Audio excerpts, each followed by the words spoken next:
सभी साथ संगत को हाथ जोड़कर सत्साए।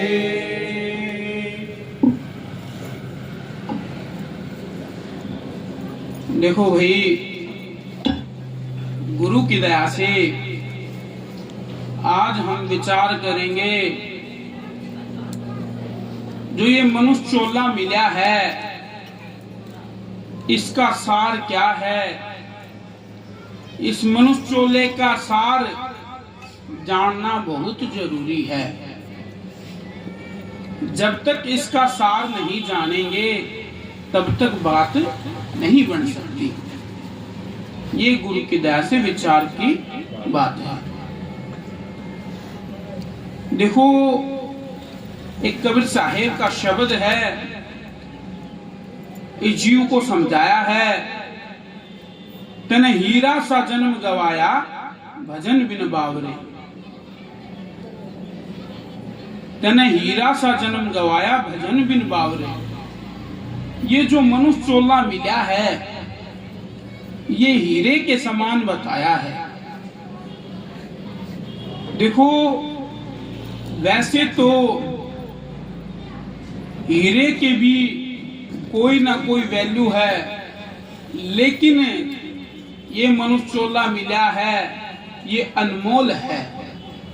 ये उस हीरे से भी अधिक अनमोल है। ये समझ की बात है। तो हीरे का उदाहरण इसलिए दिया है, अगर भौतिकवाद में, संसारिक में अगर कोई धातु देखी जाए, जैसे चांदी है, सोना है और हीरा है, तो हीरा सबसे महंगा बताया गया है। तो उसका उदाहरण लेके इस जीव को समझाया है। जैसे ये हीरा बहुत कीमती है, ऐसे ही ये मनुष्य चोला जो है बड़ा कीमती है। इस मनुष्य चोले का इंसान को सदुपयोग करना चाहिए, सत्कर्म करने चाहिए, अच्छी विचारधारा रखनी चाहिए, तभी बात बनेगी, नहीं तो नहीं बनेगी। तो साहिब ने बताया है शब्द में, ये हीरा जन्म है और हम सांसारिक चीजों में इसको दिन प्रतिदिन गवा रहे हैं। तो इसमें बताया गया है कि कदे न आया संत शरण में, कदे ना गुरु गुण गायो। पच पच मर्या बैल की राड़े, सोया नित उठ खायो। भजन बिन बावरे, तन हीरा सा जन्म गवायो। तो कहते हैं कि सत्संग में कभी आया नहीं, विचार किया नहीं, संसारिक कामों में लगा रहा, कभी आज ये काम है, कभी ये काम है। बच्चा पैदा हुआ, पैदा होने के बाद उसकी परवरिश की, स्कूल में भेजा, पढ़ाया लिखाया, शादी कर दी, फिर उसके भी बच्चे हो गए। उम्र ऐसे ही बीत जाती है। लेकिन सार चीज ये जो मनुष्य चोला मिला था, जिस काम के लिए मिला था, उसके बारे में विचार किया ही नहीं। तो कहते हैं ना कि भाई ये जो मनुष्य चोला मिला है, ये मालिक के नाम के लिए मिला है। इसको मालिक के नाम में लगा तब बात बनेगी, नहीं तो जो काम आज हम कर रहे हैं, इंसान कर रहे हैं, वही काम पशु कर रहे हैं। खाते हैं, सोते हैं, बच्चे पैदा करते हैं। इसमें अगर कोई इंसान ये सोचे कि हमने कोई बहुत बड़ी उपलब्धि पा ली है, तो ये कोई खास उपलब्धि नहीं है। अगर इंसान सोचता है बच्चे पैदा हो गए, जगह जोड़ दी, ये कर दिया, वो कर दिया, अगर सिर्फ इसको उपलब्धि मानता है तो अभी वो भ्रम के अंदर जी रहा है। सत्य को अभी उसने जाना नहीं है। तो इस भ्रम से बाहर तो सदगुरु ही निकाल सकते हैं, संत ही निकाल सकते हैं। संतों की जब हम बात सुनते हैं, विचार करते हैं, तभी बात ये समझ में आती है, वरना जल्दी से ये बात समझ में नहीं आती। तो इसमें एक कली और बताई है, कहते हैं भी ये संसार फूल संभल का, सुआ देख लुभायो, मारी चोच रुई निक्षीरे, धुन धुन फिर पछतायो, भजन बिन बावरे तन हीरा सजन गवायो। देखने के अंदर जैसे कहते हैं भी सुआ जो होता है वो चोंच मारता है, दिखता तो वो जो फूल है वो बहुत सुथरा दिखता है, सुंदर दिखता है, लेकिन जब वो चोंच मारता है तो सच्चाई बाहर आती है, रुई निकलती है, फिर वो पछताता है। ऐसे ही ये इंसान चोले में हो रखा है, सच्चाई जानता नहीं।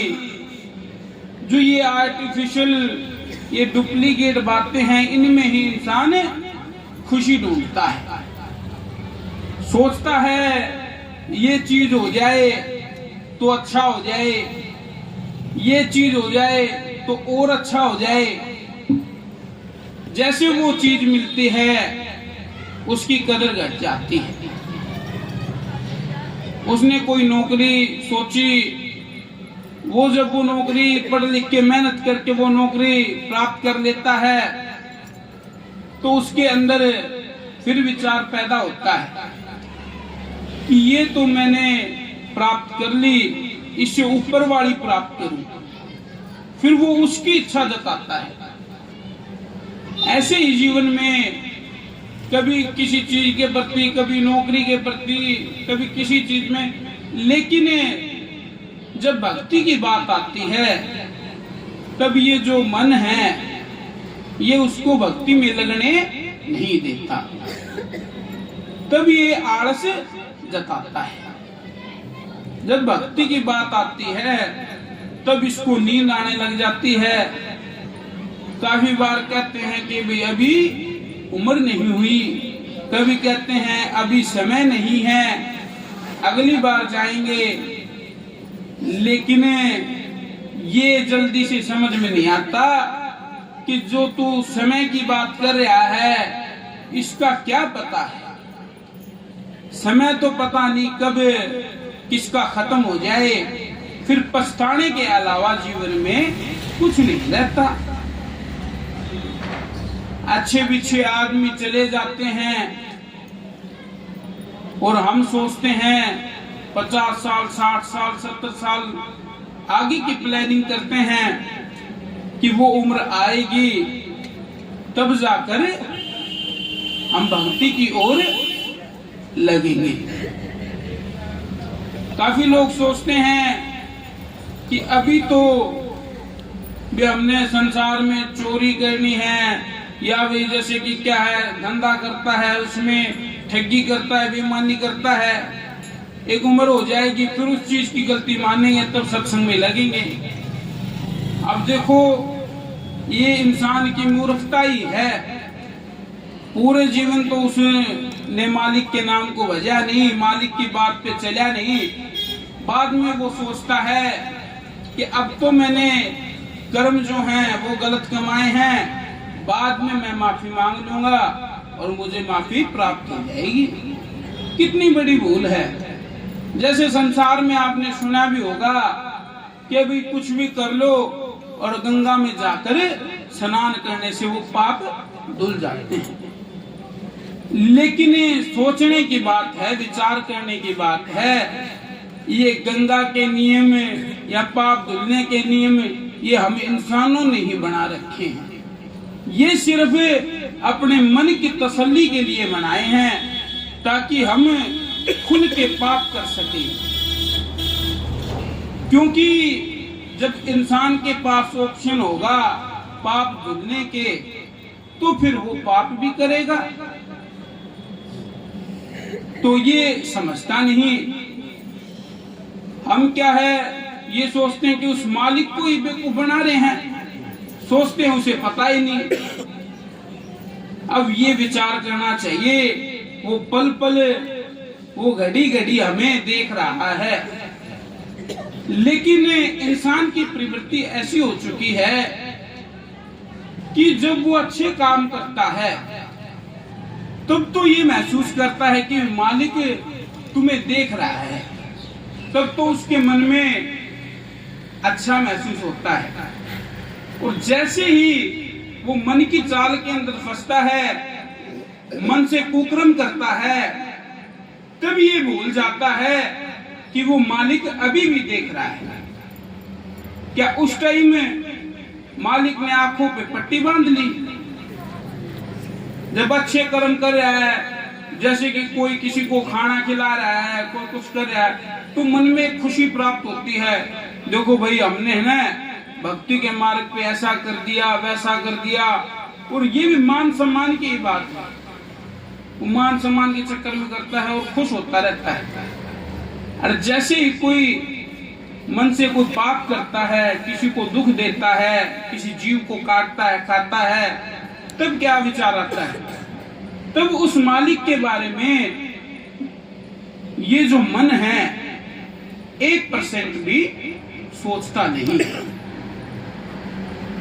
तो गुरु की दया से अगर हमें बुरे कर्मों से बचना है, मन को नियंत्रित करना है, मन को काबू करना है, तो कैसे हो सकता है? आज हमारे पास भी लोग आके कह देते हैं कि ये जो मन है ये जल्दी से मानता नहीं। तो मन को कैसे भक्ति में लगाया जाए, मन को अच्छे कर्मों में कैसे लगाया जाए, और जिससे हम ये जो संसार में गलत कर्म करते हैं जिससे बचा जाए। तो एकमात्र यही रास्ता है कि हम जब ये सोचेंगे मालिक हमें पल पल देख रहा है, इस तरीके से ही मन को लगाम लगाई जा सकती है, नहीं तो नहीं लगाई जा सकती। जब हम सोचेंगे जिसको हम अपना इष्ट मानते हैं, जिसको भगवान मानते हैं, मालिक मानते हैं, खुदा मानते हैं, अगर वो हमें देख रहा है तो फिर क्या होगा? तो हम सोचेंगे कि भी कम से कम गलतियां हुए, कम से कम ऐसा कर्म हो हमारे हाथ से जिसको दुख कम पहुंचे, कोशिश यही करेंगे। वरना संसार में जब से जन्म लिया है मरने तक अवगुण करता ही रहता है, जाने में और अनजाने में। तो गुरु की दया से जो अनजाने में होने हैं वो तो होंगे, लेकिन जो जानबूझ के करता है, जिसमें हमारा इंटेंशन छिपा हुआ है, जिसमें हमारी नीयत छुपी हुई है, कम से कम उसको हमें छोड़ना चाहिए। अगर उसको नहीं छोड़ेंगे तब तक बात बनेगी नहीं। तो गुरु की दया से इस बात को समझना चाहिए।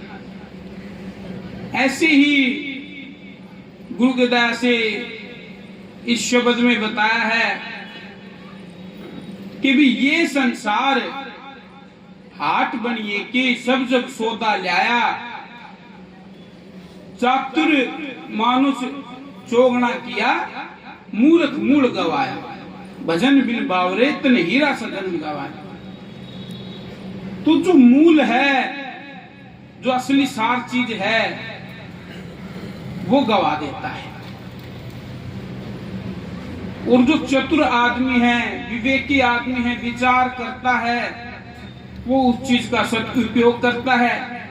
संसार के अंदर देख लो, संसार में उदाहरण के तौर पे बताया है महाराज जी ने कि भाई कोई बिजनेस करके कोई 1 लाख कोई 50,000 रुपये से बिजनेस करता है, या कोई भी रकम आप मान के चलो, अगर कोई समझदार आदमी है तो उसको दुगना चौगुना कर देता है।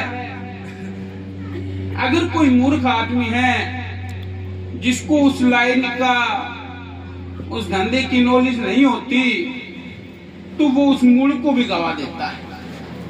प्रॉफिट, फायदा तो होने दूर की बात है, जो उसके पास है उसको भी खत्म कर देता है। तो ये सोचो, सबसे बड़ी पूंजी जो है मालिक ने ये इंसान चौला दिया है, ये सबसे बड़ी पूंजी है। अगर इसको हम सत भक्ति के अंदर नहीं लगाते तो ये समझो दिन प्रतिदिन इसको हम गवा रहे हैं। क्योंकि जैसे जैसे एक एक पल बीतता है तो ये अपनी मृत्यु की ओर जा रहा है, ये बात सबको पता है।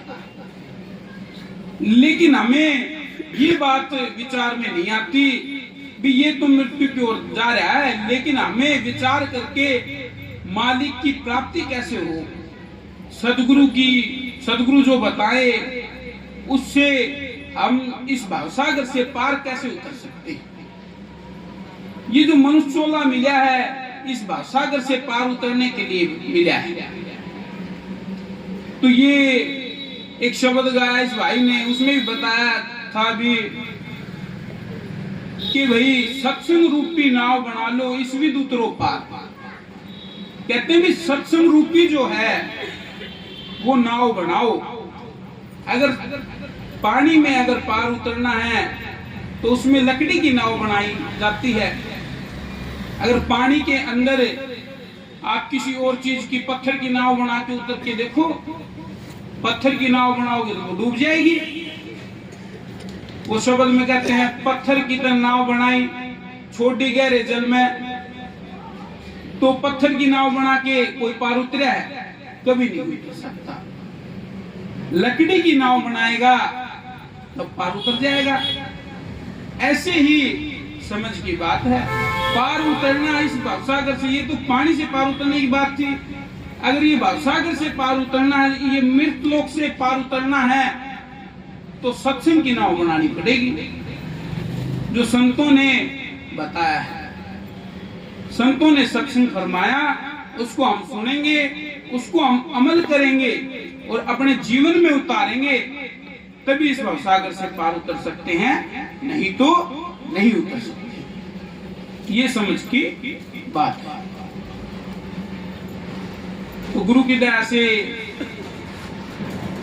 इसमें शब्द में के लास्ट में कबीर साहिब ने छाप में बताया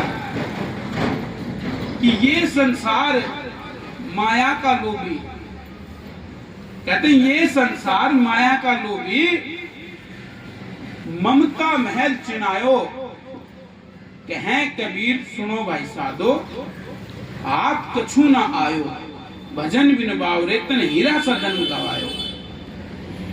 कहते हैं ये संसार माया का लोभी, माया अनेक प्रकार से बन के बैठी है, कोई बच्चों के रूप में, कोई धन के रूप में, कोई स्त्री के रूप में, तो हर जगह माया बन के बैठी है।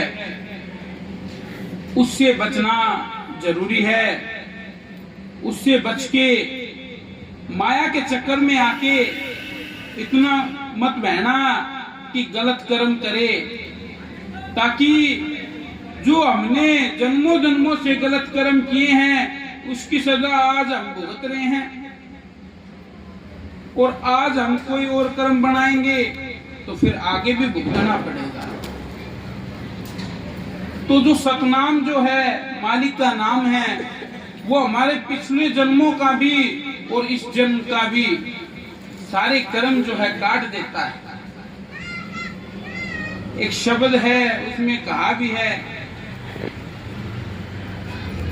कि भाई जन्म जन्म के कर्म भरम तेरे इसी जन्म मिट जाई, गुरु ने क्यों भूला मेरे भाई। जन्म जन्म के जो हैं तेरे कर्म भरम जो हैं इसी जन्म के अंदर कट जाएंगे, मिट जाएंगे। बस तू सतगुरु को याद कर। सतगुरु जो है वो तुझे ऐसी विधि बताएगा जिससे ये जो कर्म हैं पिछले जन्म के और इस जन्म के कट जाएंगे। और ये जो कर्मों का बंधन जो बंधा हुआ है, इससे तभी मुक्त हो सकता है, और संत ही इससे पार तुझे उतार सकते हैं। कहते अनेक बंधन से बांधिया एक बेचारा जीव, अपने बल छूटे नहीं तुम ही छूटाओ भी। अनेक बंधन से जीव बांध रखा काल ने, तो कभी कोई बंधन लगा दिया, कभी राग द्वेष का लगा दिया, कभी ईर्ष्या आ जाती है मन के अंदर, ये मेरे से ऊपर कैसे है, ये मेरे से नीचे है, मेरे पास इतना धन है। कभी किसी को किसी चीज का भी मान आ जाता है, कभी किसी को किसी चीज का भी मान आ जाता है। इस चक्कर में पूरा जीवन निकाल देता है, और सच्चाई को इंसान जानने की कोशिश भी नहीं करता। अगर कोई बताता है, कोई सिखाता समझाता है, तो क्या कहता है? ये कहता है कि जो औरों के साथ हुई है वो हमारे साथ भी हो जाएगी, ज्यादा कहे तो। लेकिन विचार की बात है, क्योंकि देखी जाएगी, देखना नहीं है फिर तो भुगतना पड़ेगा। देखना है तो अभी देखना है, बाद में हम देख नहीं सकते, बाद में तो फिर भुगतान ही करना पड़ेगा। क्योंकि ये जो मनुष्य चोला है, ये सबसे उत्तम चोला बताया है। अब विचार की बात, ये सबसे उत्तम चोला कैसे है? ये मनुष्य चोला जो है सबसे उत्तम चोला इसलिए बताया है कि ये कर्म योनि है, इसमें हम कर्म करते हैं, अच्छे भी करते हैं और बुरे भी करते हैं। और जितनी भी योनि हैं जो 184 की, वो सारी भुगतान योनि है। उसमें कर्म नहीं बनाता, उसमें सिर्फ इंसान अपना भुगतान पूरा कर रहा है। उसमें चाह कर भी वो कुछ नहीं कर सकता, उसमें चाह कर भी भजन करके उस चोले को काट नहीं सकता, अपने भवसागर से पार नहीं उतर सकता। भवसागर से पार उतरने का मनुष्य चोला ही मिला है, क्योंकि मनुष्य चोले में ही भक्ति होगी, और भक्ति के बगैर बात नहीं बनेगी। ये समझ की बात है। तो गुरु की दया से समझना चाहिए भाई।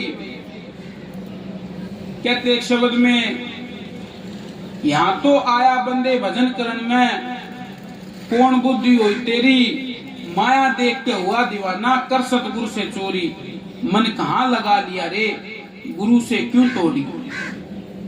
तो मन कहाँ लगा लिया? मन जो है वो सांसारिक कर्मों में लगा रखा है, और सतगुरु से, जो मालिक से चोरी करता है, सोचता क्या पता है, मन में ये विचार आते हैं। लेकिन जब तक ये विचार आएंगे तब तक असली बात प्राप्त नहीं होगी। ये समझ की बात है। तो गुरु की दया से और भी साहेब की बहुत सारी साखी हैं, जिनसे हमें कोशिश करेंगे समझने की। क्योंकि क्या है, संसार में अनेक बंधन अलग अलग प्रकार के बताए हैं। संसार में इंसान झगड़ा करता है, राग द्वेष करता है। जैसे एक साखी है कि भाई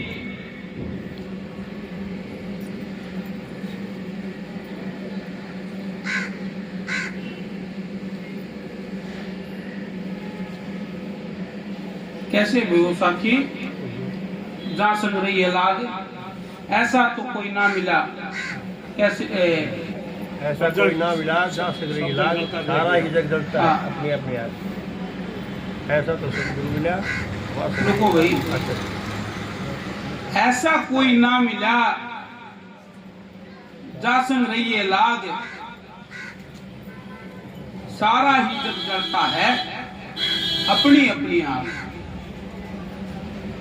तो कहें कि ऐसा कोई नहीं मिला जिसके साथ लगे, जा संग रही है लाग, सारा ही जग जलता है अपनी अपनी आग। फिर साहब ने इसके बाद बताया है कि ऐसा तो सतगुरु मिला जा संग रही है लाग, सारा ही जग शीतल भया जब मिटी अपनी आग। सारा जग जो है वो शीतल हो जाता है जब इंसान की खुद की आग मिट जाती है। क्योंकि जब तक हम दूसरों में कमी निकालते हैं, दूसरों में बुराई निकालते हैं, तब तक इंसान के अंदर राग द्वेष रहती है। जब इंसान खुद की कमियां खत्म कर लेता है तो फिर उसको दूसरी की कमी भी नहीं दिखती। एक साखी और भी है, भी कहते हैं ना कि भी जो पापी है वो तो इंसान खुद है, दूसरा कोई पापी नहीं है। भाई बुरा जो देखन मैं चला, बुरा ना मिलिया कोई, जो दिल खोजा अपना, सबसे बुरा मुझसे बुरा रखो। तो कहते हैं सबसे बुरा जो है वो मैं ही हूं और कोई नहीं है। तो गुरु की दया से शीतलता की बात आती है तो मन के अंदर शीतलता होनी जरूरी है। एक साखी है, कहते हैं नहीं शीतल है चंद्रमा, नहीं शीतल है चंद्रमा, हिम ना शीतल होए, कबीरा शीतल संत जन, नाम सने ही सोए। कहते हैं नहीं तो चंद्रमा शीतल है, ना ही बर्फ शीतल है। शीतल तो साहब ने बताया कबीरा शीतल संत जन, जो नाम से नहीं सोए। जो नाम के साथ लग जाता है वही शीतल है और कोई शीतल नहीं है। नाम के साथ लगता है तो उसको अपनी बुराइयां खत्म कर लेता है। अपनी बुराइयां खत्म होंगी तो फिर दूसरे की बुराई अपने आप खत्म हो जाती है। ऐसे ही अगर हम कबीर साहिब के अनुयायी हैं तो कबीर साहिब ने भी बताया है कि उनकी बातों पे चलेंगे, उनकी बातों को मानेंगे, उनकी साखी को समझेंगे तब बात बनेगी। कहते कबीरा सब हम बुरे, हम तज भलो सब कोए, जिन ऐसा कर बूझिए मीत हमारा सो। कबीर साहिब ने बताया है कबीरा सब हम बुरे, इस संसार में सबसे हम ही बुरे हैं। कबीरा सब हम बुरे, हम तज भलो सब कोए, मेरे को छोड़कर सारा संसार भला है, सारा संसार अच्छा है। जिन ऐसा कर बूझिए मीत हमारा सोए, जो इस तरीके से समझता है, ये बात जो बूझता है वही मीत मेरा है, ये समझने की बात। तो गुरु की दया से संतों ने तो इतनी साखी बता दी कि उनका उच्चारण करना मुश्किल है, लेकिन जितनी हमें 1-2% या उससे भी कम पता है वो सुननी चाहिए, उन पे विचार करना चाहिए, तभी बात बनेगी। कहते हैं हमने वाणी इतनी कथी, जितना बाड़ू रेत, 3.5 हाथ के पुतले का एक नाई है।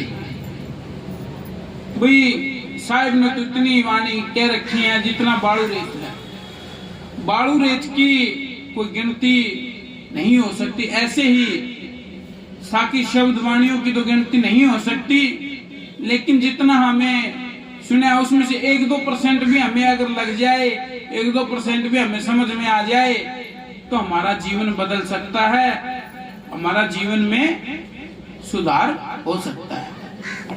तो गुरु की दया से आप समय को देखते हुए इतना ही। बाकी एक बार मिलके जय के नारे लगाओ भाई।